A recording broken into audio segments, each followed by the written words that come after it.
him some very mm, severe and deadly tactics to support themselves, coming from war-torn countries.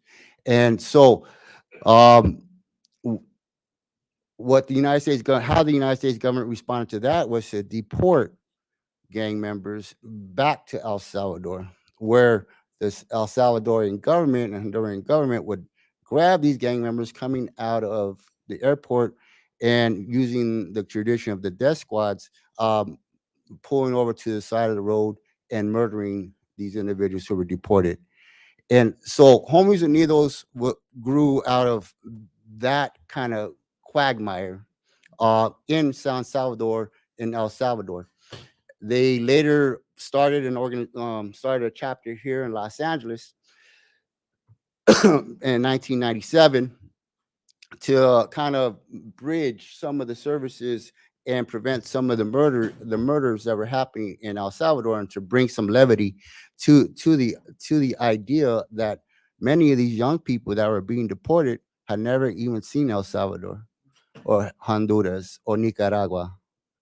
They were being deported to a land where they had no more family.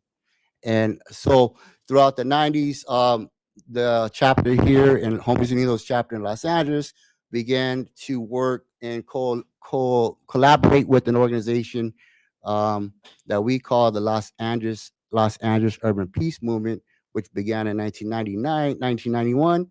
And this is where I come in. Uh, my story. This is where I have to like talk a little bit about myself to build credibility. My name is Manuel Laris, and I'm a third generation gang member from West Los Angeles. My family's been here since before this school was built, just right down the block. Um, and my grandfather helped build some of the bricks that built this school that we sit in today. Now, in 1920, the social political conditions for most Latinos in the area that we didn't, it wasn't very robust.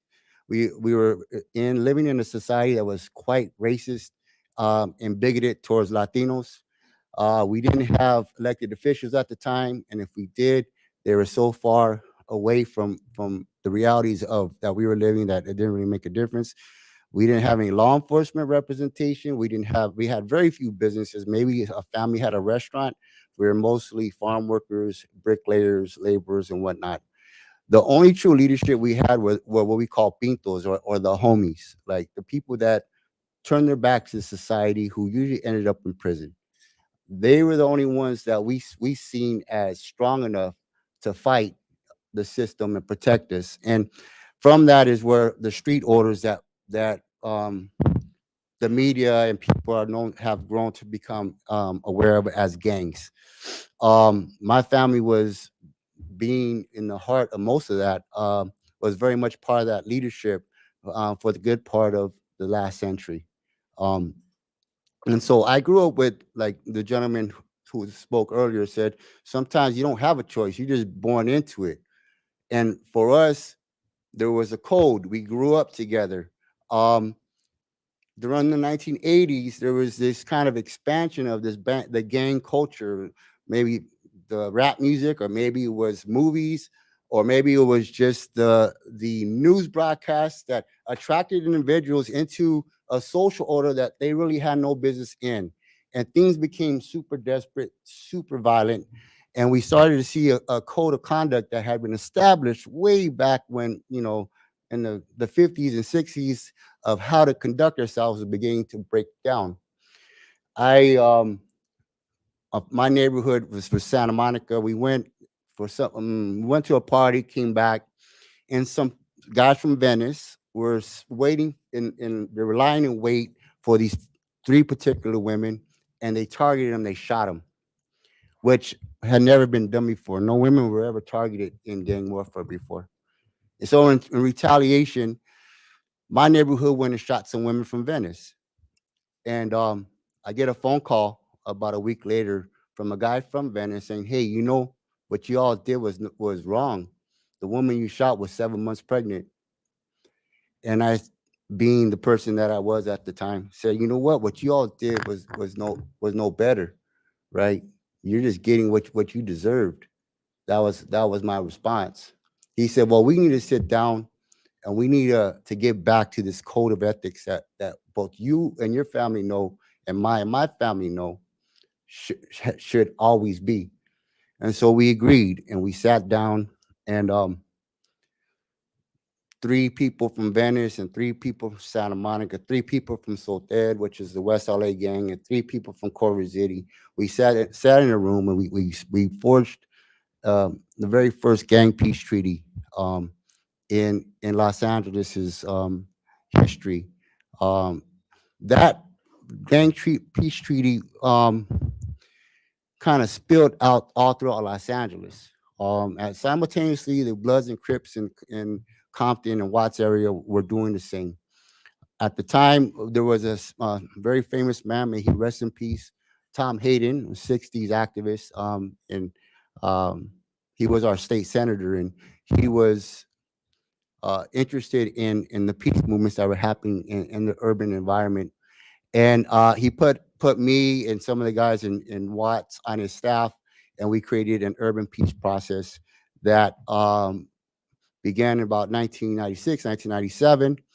Um, and we began to undo some of the draconian responses, the punitive responses that California had had enacted. The immediate reaction was there's all this violence, so let's put everybody in prison and send them to jail.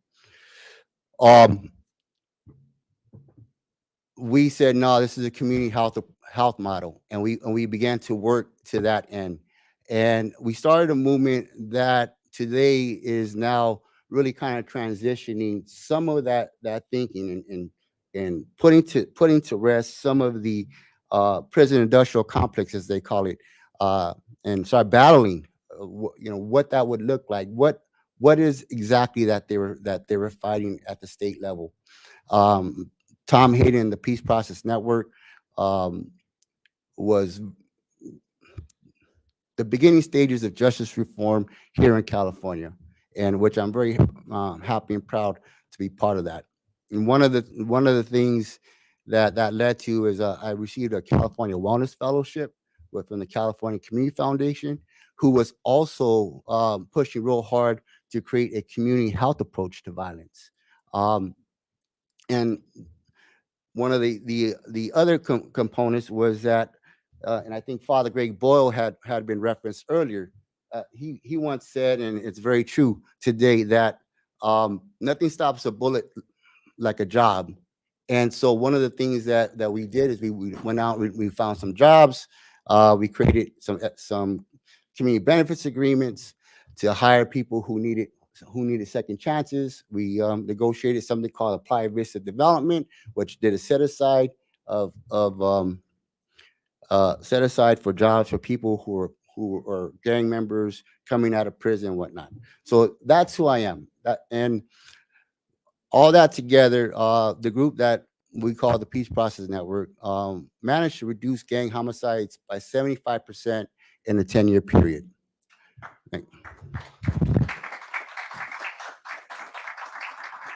The organization Homies Unidos was with us every step of the way. Um, since then, I've gotten, after all that work was done, I went to school. Hold a degree in labor studies and a master's of legal studies and alternative dispute resolution from Pepperdine Law. So that's me. That's my credibility. Okay, our mission as an organization. Our mission is to promote peace and reduce violence through collaboration in immigrant and system impacted communities in Los Angeles and their countries of origin by empowering new immigrant leaders to become advocates for justice and equality. Now, the individual that you see in the PowerPoint, his name is Alex Sanchez. Alex Sanchez was very crucial to our movement, and he's very crucial to the movements of political asylum that we see now. Alex Sanchez was probably the precedent case that used gang persecution as a grounds for political asylum, which, if we kind of fast forward, right, what we said about Ronald Reagan, the first accepting communities and then deporting gang members to places like El Salvador, Honduras, where they fought back and created these massive presence in Central America, which is creating now a new destabilization of those communities where families are fleeing those countries because of gang violence now. So it's a second thank you very much from Ronald Reagan in Central America. And now the crisis at the border is kind of like an outgrowth of that.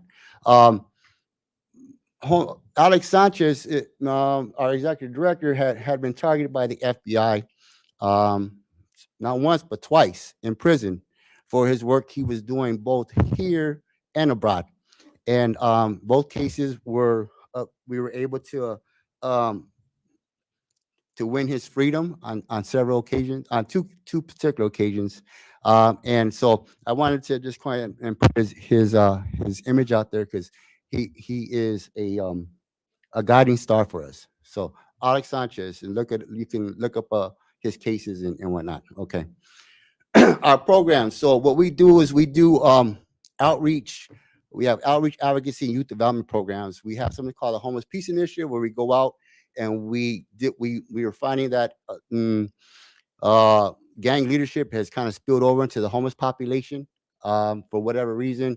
They're no longer good with their neighborhood, so they don't have the support, so they end up homeless. And because they're leaders by trait and bullies by nature, they've taken over a lot of camps. So folks who need to go in to provide services to folks who are experiencing houselessness right now, sometimes they can't get in there because of threat of violence and whatnot. And so we go in and we kind of do an assessment on who the leadership is in these homeless camps and negotiate terms so that other services can reach people who are experiencing houselessness.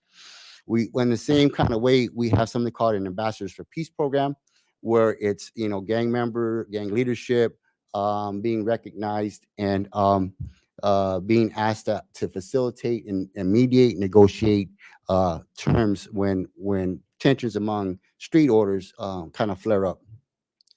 And then we also do a crisis response food distribution. This started during the pandemic, but we kind of liked it because it was great. And the crew you see here is some of the crew that goes out every month, and we give out. We go into probably like some of the worst neighborhoods in the world, and we just give food to people. They come, people, and it's not even like a lot of food. It's just really like a social thing to do, right? It's a community thing to do. It's a collective thing to do, and it's something that we get great joy at, and the communities benefit quite dearly. We do advocacy work, so as we'll talk about in a little bit while, and I'll expand a little bit. Some of the changes that we were able to be part of, has created a lot of opportunities for people who have been incarcerated to come home. But when you're incarcerated, you don't understand that there's a whole kind of process that you need to go through to win parole, right? If it's an appeal, you have to know how to prepare your case. If it's going to a parole board hearing, you have to demonstrate your ability to land somewheres, to have a job, to have a plan. A lot of folks, they're in prison. They don't have the navigation skills to do that. So we work with a lot of folks, especially folks who are also facing deportation, right? Because we're primarily a Central American community kind of organization. And so we do that with our community support of incarcerated people. And then we have something called freedom with dignity, but in Spanish is libertad con dignidad. And that is basically when people come home, right? They shouldn't have to be persecuted any further, right? Their time is done. And in California, that seems to be a myth, right? You don't get double jeopardy and being punished twice for the same crime. And so we've been working real hard to undo some of those laws, and to give people the ability to get a plumber's contractor's license, to become a real estate agent, to become insurance brokers and whatnot, which a lot of people have taken advantage of. And underground scholars here, UCLA, I mean, you'd be surprised on how many people are PhDs around or candidates with tattoos all over their face and neck, right? They're straight from the neighborhood. And so those are the type of efforts we get behind. Re-entry work, which I'm going to talk a little bit more about re-entry in a minute. As soon as I get to a half hour, I'll swing over to that part. Okay. Coaching for healing and freedom. Now, I had mentioned earlier, and this is interesting. Right now in El Salvador, if you're a gang member, it's against the law. So we have people who are finishing their terms of prison here, and then they get deported to El Salvador, Nicaragua, or Guatemala, and then they get immediately taken off the plane. Instead of being driven over to a corner and being shot in some ditch, they put them in a prison and give them a prison term for 20 years. But the prisons are set up in a way where they're going to die before the 20-year prison term comes up. So they're kind of like doing the same thing, but they're trying to paint it as a like a legal way to do it, kind of like how we think, slavery isn't a thing still, but yet we still have police and slave patrol and things of that nature, whatnot. In a prison industrial complex that take advantage of cheap labor. So it's just dressed up differently. And we're fighting that as well. And so imagine you're a mother, right? And your son or daughter is in prison for doing something that was probably not so great. Um, Knowing that they're going to be deported once their prison sentence is served, and they're probably going to be killed when they get to that prison. So we're dealing with a lot of parents who are grieving the deaths of children or of their children who are still alive. And so coaching for healing and freedom kind of looks at many of those approaches, and figuring out exactly how do we provide support to families who are in that struggle. Um, Youth development, we just Friday, which we were supposed to be a panel, but we just had a Central American Youth Conference. We had 500 young people come out that were immigrants from Central America, and they were talking about the struggles they've experienced, because many of them are also too system impacted, right? They came through the immigration carceral system, and they too have stigmas and traumas of their journey of getting here that they remember. Some are have already surfaced, and some are folks don't know how to articulate. So they're not. So the Central American Youth Conference begins to open up some of those conversations. We have that yearly. We do arts and culture and other events with young people as well. Um, what I really Today, what I want to talk to you about is so that's Homies Unidos in a nutshell. You got to meet me. You got to meet my organization. So this is the part where I think it's really important. Since we began our work, over 300 pieces of justice reform legislation in California has been enacted now, but that's going back almost 30 years now.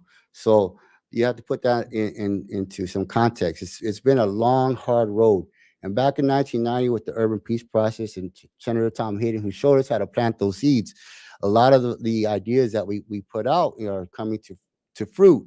And what we're seeing is prior, prioritizing trauma informed practices, which we've discussed several times at this conference, considering the neuroplasticity of the adolescent brain and how it doesn't really develop until about 25, 26, 27 years old, and factoring that into the acts of young people.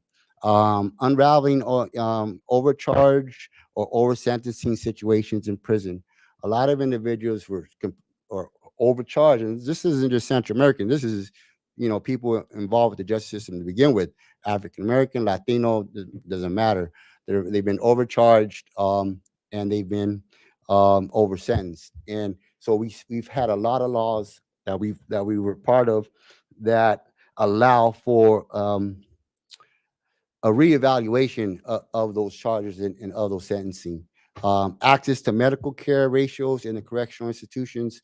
That's been a huge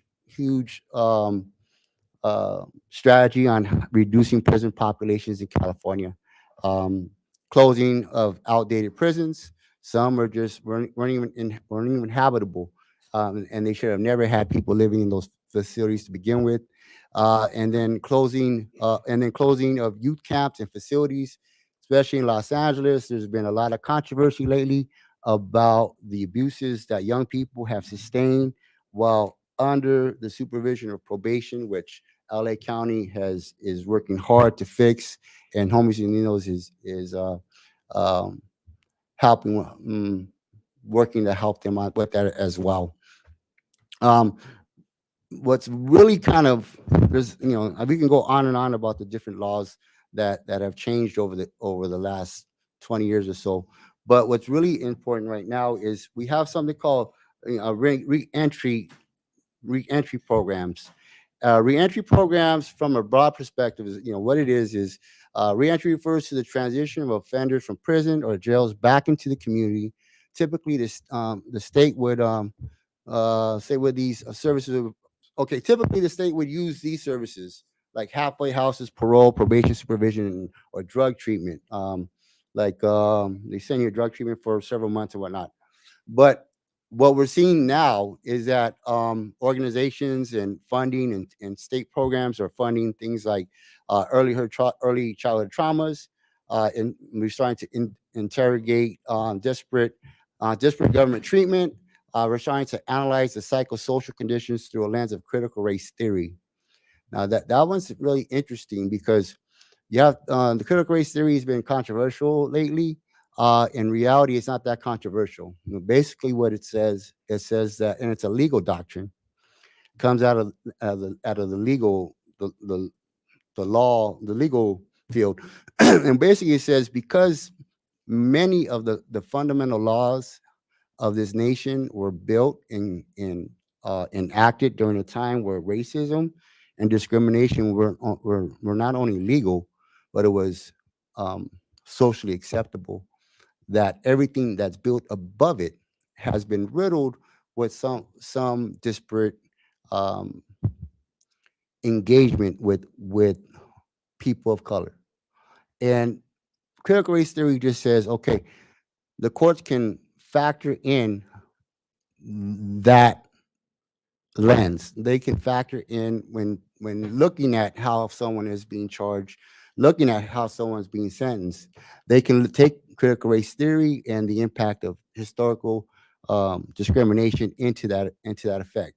So we're seeing a lot of that happen in the courts, especially in California. The South California Supreme Court has been really vocal in how they've opined on certain laws, that as long as um, our society can absorb the progress, they're going to continue to look at laws through that lens. And so that's been really helpful. Um, we make We're trying to make a person whole for civil and constitutional right violations, and increase many of the acts and strategies law enforcement is used to address gang or gang violence were civil and constitutional right violations, and so we're starting to see a lot of rollback of those as well, and um, and we're starting to see a real move to create meaningful employment opportunities that pay a living wage and offer upward mobility. I have a degree in labor studies, so we're seeing a surge in labor unions and union activism across the country, and that's all been very helpful to the reentry program system. For us, we have a reentry program, and I'm gonna run through it real quick because it's a basic program. And initially, it's a basic program. It's pre-employment work maturity, which we do an individual service strategy. We do EQ assessments. That's emotional quotient, like a person's emotional maturity. Essentials.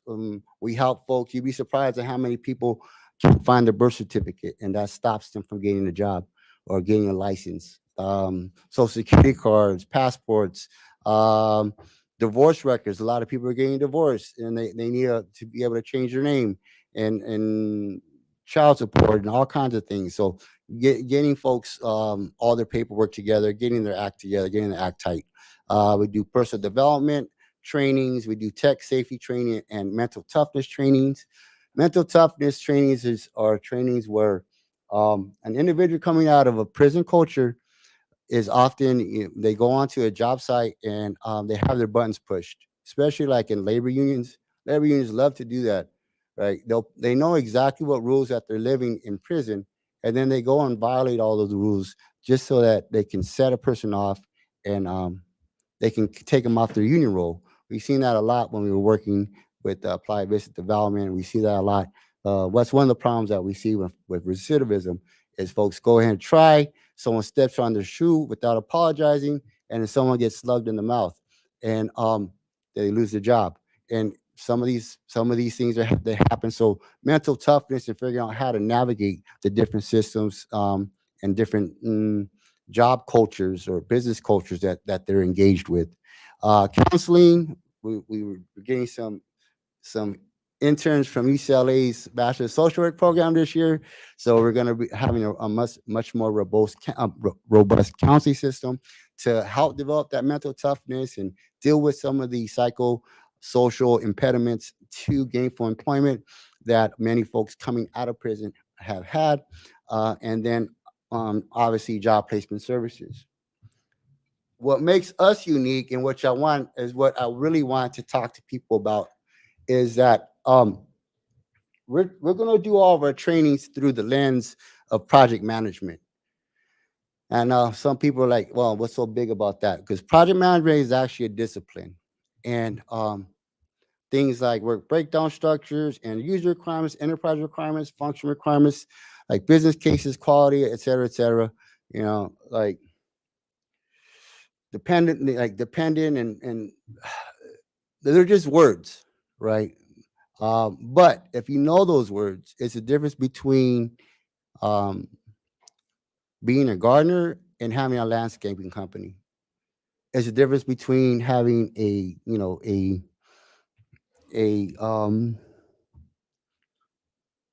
it's the difference between having a taco cart on a corner and having a franchise of Mexican restaurants.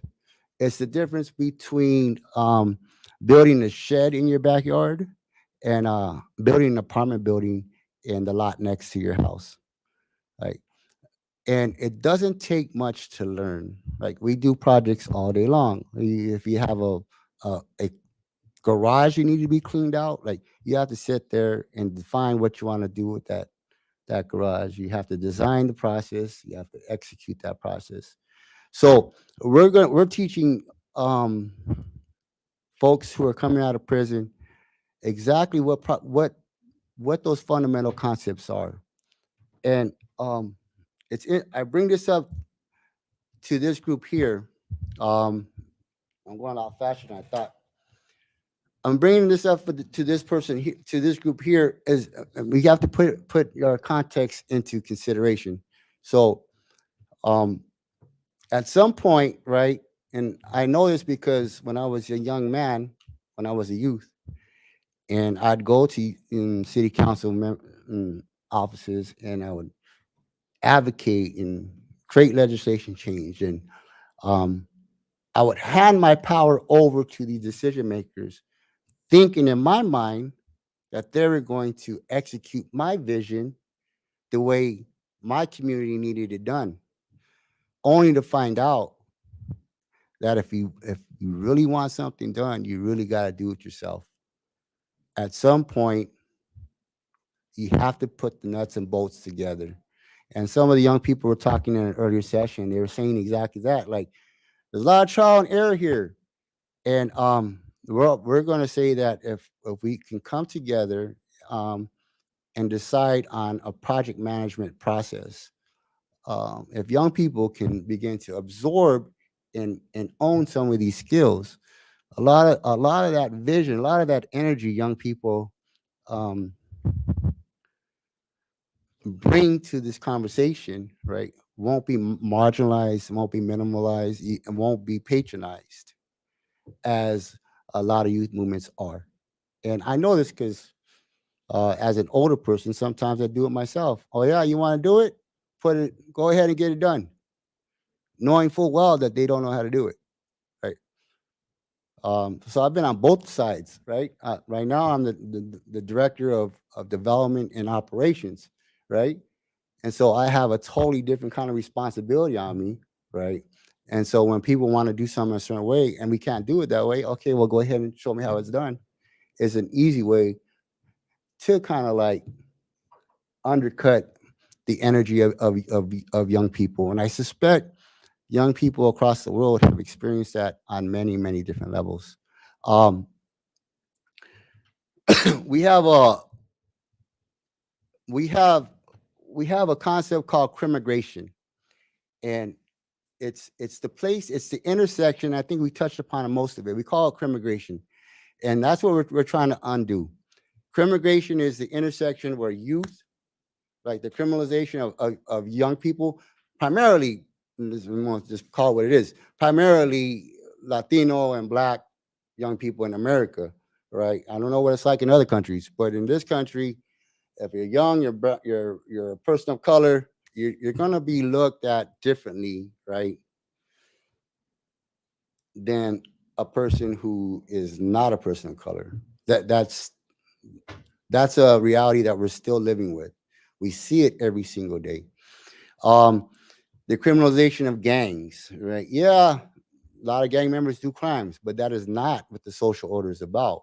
It's never been about committing crimes or being criminal. Those are just those are acts of poverty. Those are acts of desperation. Those are acts of humiliation. Those are acts of desperation. Um, but that is not the reason why street social orders exist. So the criminalization of gangs and then the criminalization of immigration, right?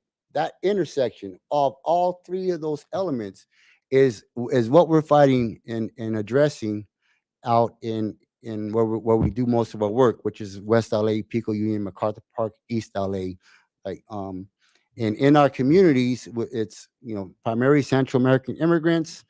Some are undocumented, most are documented. Maybe it's hard to say. Street vendors is a thing. Everywhere you go, there's a street vendor. High gang concentrations, high crime, and low income. That's the areas we do our work. And so we have all this potential, and we have this really great mix of anti-authority, anti-authority, who are ready to live outside the box, but we don't have a means or a mode or a method that we can all get behind. Everyone's doing everything differently, and we find that common in a lot of communities that are been uh, that are low income and don't have much recourse or resource in their communities. The benefits of developing a project management system, and it could be come off of the Project Management Institute, is that it creates a universal process. So the project management process is universal. Now, the service or the product that you're developing, that needs subject management expertise, but the process itself is universal and it's efficient and it translates all languages. Um, it creates a uniform language, and as you know, being change makers, that all change begins with language. The minute we change our language is the minute we recognize a new leadership. Leadership establishes attitude, and attitude is what drives behavior. But none of that happens. You cannot change leadership until you change your language. So, having a project management language amongst youth movements is the first step in synthesizing the power of young people and putting some action to those ideas. Um, our plan is to pepper our community with as many project managers, people who come out of prison, people who are, fall out of high school, peppering them with as much project management skills. So when they go back and they're working in their community and their auntie who has a street vendor who wants to become an online shop, well, they have a resource there. The nonprofit that is doing things with how we say a la brava, just kind of putting it together, right? It doesn't qualify for those city grants. Well, now they have a project manager to put things in the right order. Um, the the young person who wants to run for office, who doesn't know how to even begin. Well, now they have a seasoned project manager in their community that they can turn to. I need to put this together. I don't know how. So, and that's what's lacking in our communities, was we don't have those resources. And so it's our plan is to pepper our community with 300-400 trained project managers from the community, right? Who have what we call the license to operate, LTO, who have the approval of people in prison, right? Who have a lot of power in those streets, to go ahead and say, yeah, start building our community, um, and start putting those nuts and bolts together. Right, the sausage has to be made. Like, we can't, if you keep relying on decision makers and presidents of companies and council members and governors to do the right thing, then you're going to be waiting for a long time. We learned when we were doing on the streets negotiating gag peace treaties, we learned real quickly that no one was coming to save us. They had one thing, two things for us. That was either prison or that was a gravestone. That was it. No one was coming to save us. We had to save ourselves. And so at some point, um, you have to take action. And it's a much easier to know what you're doing if there is a uniform process. And we're proposing that project management be that process. Um, using everything that we kind of touched upon, we're hoping to dismantle the impacts of what we call crimigration. And I'm hoping that the folks that are listening to me across the country and across the world, um, I have one closing kind of thought.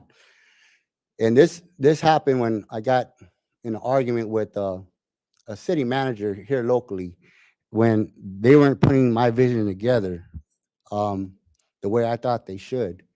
And very frustrating. I was very, very young, very frustrating. It was very dangerous to do piecework back then. Had we not delivered, I wouldn't be here to talk to you today. Some very, very powerful, dangerous people would have ended my life, if I couldn't deliver. And she told me, "Look, we hear what you're saying, but we're the government. We're not going to build what you want. We're not going to build the life that you need. You need to build it yourself." And what I learned real quickly is that you can't build anything unless you have a process. And what we're promoting and proposing is that project management needs to be that process. So thank you very much for listening. Um, I have about 12 minutes to answer any questions, and don't feel shy about the kind of questions. There's no questions that are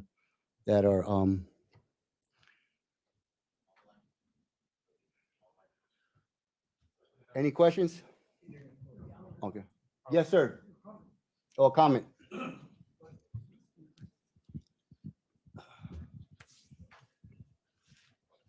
I want to let you know that I deeply applaud all that you, all that you're doing and what you've done. Um, I was here in 1971 um, as a junior, from the east side. Grew up in East Los, Mhm. and there were some of us students here that from the neighborhood, east side and west side. We got approached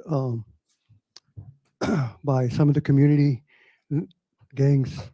Uh, I was a recreation leader in Culver City, actually over at the tower there. And to put it simply, um, growing up in our neighborhood, our own neighborhoods, and we saw the gang violence that was here that you speak of at that time. This was back in the early 70s. Mhm. Um, there were about 6 of us that were core. We got together and we created. I don't know if you've never heard of Varios Unidos. Yeah. I was one of the founders there, and we were able, with the cooperation, because of the gang killing that was going on so much at that time, as you speak of, also still then, to meet with gang leaders from the neighborhoods you spoke of, Samo, West LA, CC, Mhm. and And we got a chance to speak to some of the mothers as the killings were going on. And there was an agreement with the gang leaders um, that they would be willing to come and to into each other's neighborhoods every other week or every week. And what happened when we had those meetings at the parks in the different gang neighborhoods, the mothers would speak up about their sons or daughters that had been killed that past week. And as you spoke of, they were already grieving for their sons and daughters who were still alive. Um, we were successful at just a voluntary student nonprofit that we became to stop the killings there for about 3 years. But in 1975, when we graduated, we all went back to our old, to our own things that we needed to do with our degrees. Um, we realized that Radios Unidos continued. We were doing murals in the community and all that time. But I'm here. I am coming full circle. You said, over 30 years. You're right, and it's one of the things that we've been sharing here as somewhat elders who still have the youthful spirit and hope that change takes time. Change takes time, and the disenfranchised um, communities that we come from are still disenfranchised, and the elected officials are really non-responsive because once they get into an office with good causes and promises and all, then they got to think about becoming career politicians.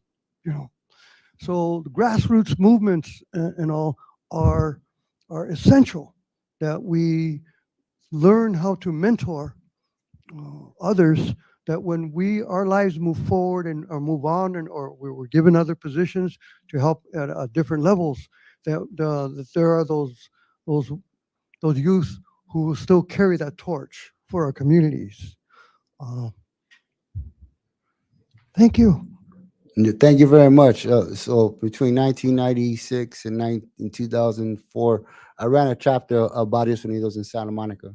Okay, Yeah, brother. so Nana Alejandra is a good friend of mine. Yeah, Yeah, Ruben Mosca from the uh, East South was one of ours, and right on, but man, thank you so much for right carrying on, the torch. right.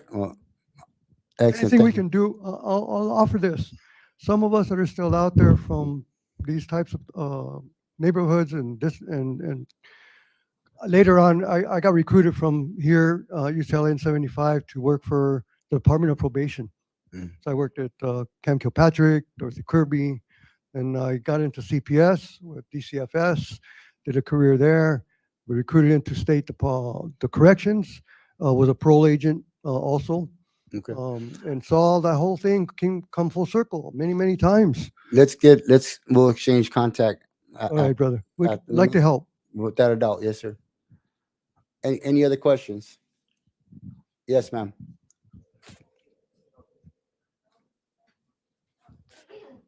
Hello, thank you so much for your presentation and all your work you have done. My name is Haruka. I'm from Soka University of America, and I'm originally from Japan. And I would like to ask a question, maybe particular issue in Japan. So I think many people might think that Japan is like homogeneous country, but actually like we have a lot of like immigrant community, but those communities are often like marginalized and they don't even have like voting rights to reflect their like voices on the political setting. So and then we have like many cultural differences that can be barriers to integrate those marginalized community into Japanese majority society. So like what would be your advice to like reflect their voices on the political setting and then like include those immigrant community into like Japanese majority society? Mm. No, yeah, we're dealing with disenfranchised folks. So what we found is that, which is interesting because back when we started doing work, they consider gang members like the untouchable. Like America has always had to have an enemy. Like if it wasn't the Germans, it was the Japanese. If it wasn't the Japanese, it was the Vietnamese. Right? It was when we were locked in a Cold War with Russia. It was Russia when the Cold War ended. Like there was no enemy for America. So the enemy became its youth, its young black and brown young people. So but between the times of 1990 and 2001 when the attack on the towers in New York. Like there was no enemy but America's youth. We became their enemy of America, and it shows in the policies and whatnot. So during that period of time, there were like lepers of society. Every time we reached out to an organization, we're doing gang peace treaties. We need help. The door got slammed in our face. The only people that really helped open the door was the labor unions, which is why I went and became a labor organizer after I did my work. But that's another story. They were the only people that opened the door. And what happened when they opened that door and we negotiated with the city for union jobs for young people, there was this sense of reciprocity that happened amongst gang leadership. Now, most of the guys, like people like me, right, who grew up in this, right, who had a long legacy, who understood the politics around the street, not the folks that seen it on television who wanted to become what they saw on television. Right? They were kind of getting in the way. They were messing up the business. You know what I mean? Like there was some serious stuff that happens in the underground that kind of floats all the way top to the governor and the president's office. Like there's real stuff happening that these folks were kind of like blurring the lines of our social order. And so we needed a place for people to get out of our social order. And we use jobs as a way to do it, a way to do that. But what happened is there was this reciprocity that created. Oh, you're going to answer our call. So we're going to respond by working harder to keep violence low. Oh, you're going to keep violence low? Well, we're going to change some laws so people who are locked up in the SHU program, right, solitary confinement for 30 years, can come out and be part of general population. Oh, you're going to do that? We're going to make sure that there is no gang violence in Southern California. Oh, you're going to do that? Then we're going to go ahead and change other laws and roll back 3 strikes. Okay, well, if you're going to do that, we're going to create peace treaties in the prisons. Well, if you're going to do, so there's been this back and forth piece, right? And so when working with disenfranchised communities, right, especially folks that, you know, have been subjected to violence, right? Remember, humiliation is the source of all violence, right? And when you create reciprocity, you're helping people save face, right? That's how we stop violence, right? We recognize people's dignity. We help them save face. We take away that humiliation. And some humiliation is so deep they need counseling, right? Which a lot of social workers are here. That's what they do. But the essence, whether it's, you know, Putin in Russia humiliated at how Mother Russia or the Soviet Union has, you know, deteriorated in front of him, and he wants to restore that face of humiliation, or the mother who slaps the daughter for talking back to her in front of people at the market. It's all humiliation. Whether it's someone who's being attacked, right, fighting back for their life, the driving force is, I'm not going to be humiliated and let this person take my life. That is the interaction. That's the psychology that happens. There's a man by the name of Dr. James Gilligan who wrote this book on violence, and he's the one that kind of said all violence is humiliation. And what we found is that to be true. So when you're working with disenfranchised folks who don't have a voice, right, you have to address their humiliation, right? You have to begin to help them develop an agenda, their own agenda. And like what we did, right? We created our own agenda and we were steadfast with it. And before you know it, everybody who didn't want to help before wanted to help. And we started to elect people who were in support of our agenda.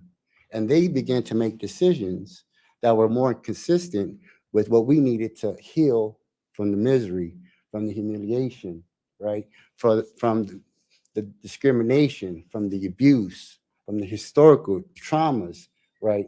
All that began to start to unravel itself. And that system of reciprocity became stronger and stronger.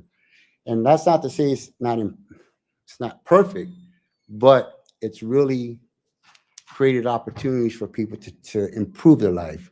I don't think we ever changed. Like, I'm a gang member, you know what I mean? I'm a better gang member now than I've ever been in my life, right? I attack systems that hurt my people. That's the essence of my neighborhood, right? Um, I might not pick up a gun and go shoot somebody, right? Um, but I will tear down a system of racism with all my vigor and attack it like if I was trying to save my life, because that's what I'm doing. You know, same concept, right? Disenfranchised people, um, they need to build that agenda, right? And that agenda needs to be supported, right? There's a concept in here in critical race theory called interest convergence, right? Which would probably be helpful in Japan. Interest convergence says that until the dominant population in society is impacted by what a subordinate group is experiencing, change will not happen. So we see that most in like the civil rights movement, right? The civil rights movement in the United States was primarily driven by African American community, but it wasn't until white folks became impacted by seeing dogs being sicked on human beings and water hoses being knocking people down and the brutal violence that they themselves got demasked and felt humiliation that the whole world was seeing America in its most barbaric mm, positioning, right? Posturing, that they said, no, no, no, no, no, no. We're going to do something about it. The same thing has to happen in Japan, right? I don't know if I answered your question. Another question? Yes. Well, we have maybe 2 minutes. Thank you. My name is Ana Paula. I wanted to ask you about the carcelarian system because I'm really familiar with the situation in the Salvador Mhm, that they actually dismissed five constitutional rights. mhm. So it's basically impossible to get out of prison, and they also take people that maybe are not dangerous for the civilization, but well, in Mexico, we kind of have a problem also with the carcelarian system with the preventive presence. So I wanted to ask you, how do we actually stop these from coming to other places? Because I'm not really familiar with the situation here in the United States, but I get a sense of notice that it is also a problem over here. And I mean, people are being judged by this, and it is fomenting the segregation of people from all races actually. Yeah, no, you're absolutely right. And I didn't really want to talk about this, but they're teaming against the law for like homies and needles to help known gang members or people with tattoos. And we're struggling with that. And what we're even more scared of is that those same policies are being considered in Guatemala, Honduras, Nicaragua as well. Um, so I don't want to go too deep into how we're addressing that because I don't. It's probably not a good idea. But the point being, how we addressed it here, and it's funny that you said that because this concept of this concept that we just talked about, which I just forgot, was the intersectional nexus, right? The interest convergence. So we had to decide because I'm in a critical race theory since about 1994, 1995. Interest convergence for us was showing how in society a very simple thing. It cost at the time $100,000 to try, convict, and house one prisoner. At the time was $9,000 to send a student to UCLA. So we kind of, we said, look, you can continue to spend all this money on folks you're sending to prison, and those 10 people who could come to UCLA will never get those scholarships. Or we can start dealing with the root causes of poverty, violence, trauma, humiliation, all those things, and all those funds that we save by keeping someone out of the carceral system can go to your son or daughter when they need a scholarship to come to UCLA. And once we were able to show them the economic impact, attitudes begin to shift as to what California's priorities should be. Now, I don't know what that situation or how that would impact El Salvador, Nicaragua, or Honduras, right?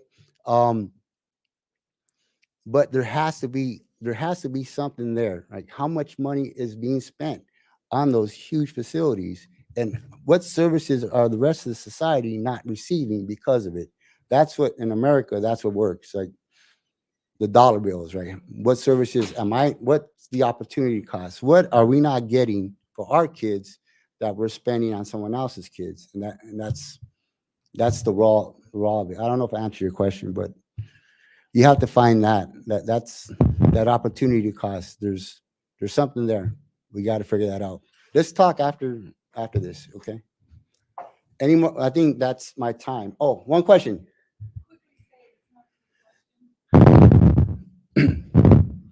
I just want to quickly comment that I was living in Los Angeles since the 80s, Uh-huh. and I was aware of the tension in the city and all the talk about gang violence, and also aware of the treaties and peace negotiations and the program that you talked about. And the difference in the city was palpable. I felt the whole city calm down. It changed the quality of life here. So the reduction in murders and all of those statistics are wonderful, but you and your work made the city a better place. So I just want to say thank you for that. Oh yeah, thank you. You're welcome. Thank you. The fact of the matter is, we tell people, yeah, we reinvented LA with our peace movement, and just like the world can reinvent itself with their peace movement as well. Um, yeah, no, the difference was overnight. Parks were filled till 9 o'clock at night. Softball leagues were in every park. People with their parents, with their kids, and their parents were walking and doing exercise, like in places that would have been like deserted. It was theaters were opening up and business districts opened up. Like the real estate market quadrupled in some place. My neighborhood got gentrified, but that was like, a backhanded thank you very much, right? We got pushed out of my neighborhood because it was safe to live there now. Oakwood, Venice got gentrified tremendously. All those folks got displaced. But if it meant that we can survive and our children didn't have to dodge bullets, it was worth it for us. So thank you very much. And it feels good to be acknowledged that way. Thank you. Okay, I think that's my time. Thank you very much for and build the road you want.